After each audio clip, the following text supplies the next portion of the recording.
Before we begin, an important notice. This is the second video in a series. If you haven't watched the first one yet, I strongly recommend that you go back and watch it before continuing here, because everything we will talk about today comes directly from what was revealed in the previous video. In the first episode, we exposed the invisible cost of living on the edge. We talked about mental exhaustion, the silent cycle, unjust guilt, and the structure that traps so many people without them realizing it. Today, we take the next step. Today, you will understand exactly how this system makes you pay twice, even when you believe you're saving money. And more importantly, you will understand why trying only to make more money almost never works, and what needs to come before that.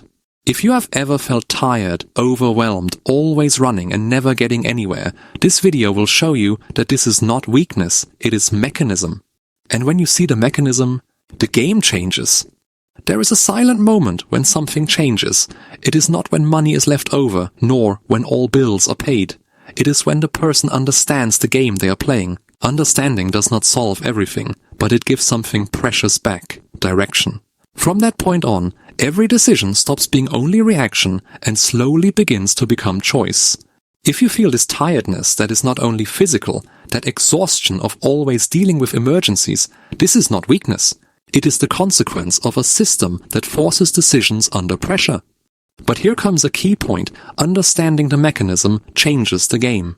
When you realize it is not personal failure, but structure, guilt decreases. And when guilt decreases, the mind begins to open space for alternatives. Not magic solutions, not empty promises, but possible paths. This cycle can be broken, and I am not romanticizing hardship nor selling illusions.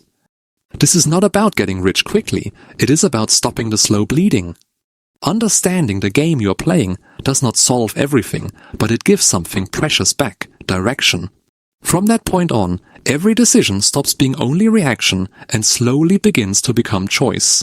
If this idea has already awakened something in you, comment on what has caught your attention so far that helps turn reflection into action. What truly changes the scenario is reducing the constant leakage. Before thinking about growing, it is necessary to stop losing. And losing in this context is not spending on leisure or pleasure. It is paying invisible tolls that drain energy and future.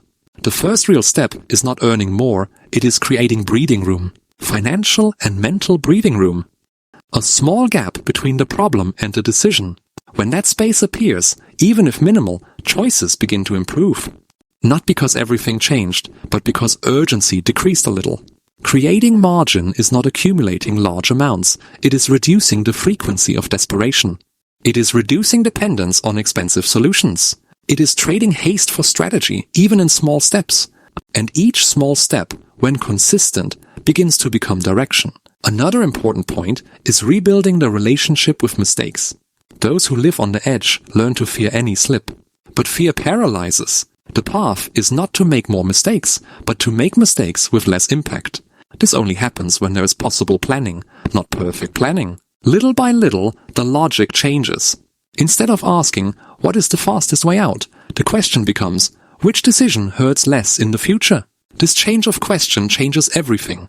It does not solve the current month, but it begins to protect the next ones. It is also essential to stop comparing yourself to those who started at a different point in the race. Comparison steals energy and creates frustration. Each person carries an invisible history. Real progress happens when you compare yourself with your own version from yesterday. There is something powerful in understanding that financial dignity is not luxury. It is the right not to live under constant threat. It is being able to say no to what harms you. It is having time to think. When you realize that other people live similar dilemmas, shame decreases and courage increases. That is why I really want you to use the comments not only to react to the video, but to tell your story. What did you learn today? What impacted you most? What would you do differently if you had understood this earlier? Understanding the system is the first step to not being swallowed by it. So let me make this even more concrete. Creating margin does not begin with a complicated spreadsheet. It begins with 3 simple movements. The first is to see the invisible leaks, interest, delays, urgency impulses, decisions made in desperation. Not to blame yourself, but to recognize where the system is draining you. The second is to create a small breathing space, even if minimal. It can be saving a little. It can be negotiating a bill. It can be avoiding one impulsive decision per week. It is not about amount. It is about frequency. And the third is to change the internal question. Instead of, how do I solve this now, begin asking, which decision protects my next month? These changes seem small, but they are exactly what begin to break the silent cycle. It is not instant transformation. It is repositioning. And when you change your position in the game, even a little, the game begins to change with you. If this video helped you, leave a comment down below. Leave your like and subscribe to the channel.